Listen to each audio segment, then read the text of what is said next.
அன்பு நான் பிராமின் உள்ளங்களே, குங்குளியக்கலைய நாயனாருடைய குரு பூசைக்கு அடியேன் அவர் மீது எழுதிய குரு பூசை கவிதையை அவருக்கு எனது குரு பூசை படையலாக நான் படைக்கிறேன். திருச்சிற்றம்பலம். குங்குளியக்கலைய நாயனார் பொன்னினன் நாட்டின் திருக்கடவூரில் அவதரித்தார் நம் கலையனார். நன்மை இதுவென்று சிவதொண்டாக கமழ் குங்கிலியம் தூபமிட்டார். சென்னி கங்கையான் பிராமணரல்லா அந்தணருக்கு வறுமை தந்தான். நன் மனைவி மக்கள் பட்டினி எனினும் குங்கிலிய தூப பணி தொடர்ந்தார்.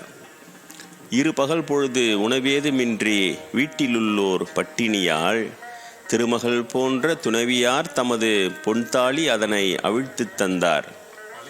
தெருவோரம் நடந்து கலையனார் நெல்லை வாங்கிட எண்ணி சென்றபோது ஒரு வணிகர் தமது குங்கிலியம் விற்க எதிரே வந்ததை காணலுற்றார். பொன்னார் மேனியன் தூபத்தொண்டினை மனதினில் எண்ணி மகிழ்தலுற்றார்.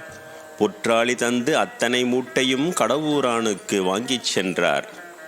பொன் போன்ற துணையை பார்க்கவே அஞ்சி கோவிலிலேயே படுத்துறங்க பொன்னம்பளவன் வீடு முழுவதும் குபேர செல்வம் நிரப்பி வைத்தான். கனவினில் தோன்றி துணைவியாரிடம் செல்வம் இருப்பதை பார்க்கச் சொன்னான். நனவிதி என்பதை பார்த்த துணைவியார் மகிழ்வோடு சமையல் சமைத்து வைத்தார். கனவிலே அங்கு கலையனாரிடம் கடவுளாம் சிவன் தோற்றம் கொண்டு, தனமது வீட்டிலே நிறைந்தது, நீயும் இல்லம் சென்று பசி நீக்குமென்றான். சிவபூசை செய்து தானும் உண்டு அடியார்களுக்கும் அமுதிடுவார். சிவனால் பெற்ற செல்வம் அனைத்தும் சிவத்தொண்டிற்கே செலவிடுவார். சிவலிங்கம் ஒருமுறை திருப்பனந்தாளில் சாய்ந்த நிலையில் இருந்ததம்மா. சிவபக்தன் சோழன் யானைகள் கொண்டு இழுக்க முயன்றும் நிமிரவில்லை. திருப்பனந்தாளின் வரலாறு கேட்டால் திருமகள் கூட மகிழ்ந்திடுவார். திருவான மகளிர் கருவறை பூசை செய்த அந்நாளை தந்திடுவாள். திருவினார் மீது பக்தி கொண்ட தாடகை என்னும் பெண்ணொருத்தி திருவினாருக்கு நீராட்டு செய்து கருவறை பூசை செய்து வந்தாள். இரு கைகளாலும் பூசை பொருட்களை எடுத்து சிவன் தலை வைத்தபோது பெருங்கூட்டம் காண மேலாடை சரிய துவங்க அனைவரும் சிரித்தனரே. பெரும் பக்தை அவள் தாடகை தம்மால் அவமானப்படுவாள் என்றெண்ணி பெருங்கருணை பொருள் பேராளன் சிவன் லிங்கம் சாய்ந்து துகில் பிடித்தான். அனைவரும் அரகர என்றே துதித்து சிவனின் பெருமையை போற்றி செய்ய அரணாரும் அங்கு சாய்ந்த நிலையில் இருந்தே அருளின் ஆட்சி செய்தான். பிராமணர் அல்லார் கருவறை பூசைக்கு தகுதியற்றவர் என்பதுவும் பெண்களை அந்த படியே தகுதி நீக்கம் செய்ததும் தவறாகும். அரணார்க்கு சாதி சம்மதமில்லை, ஆண் பெண் வேற்றுமை அங்கு இல்லை.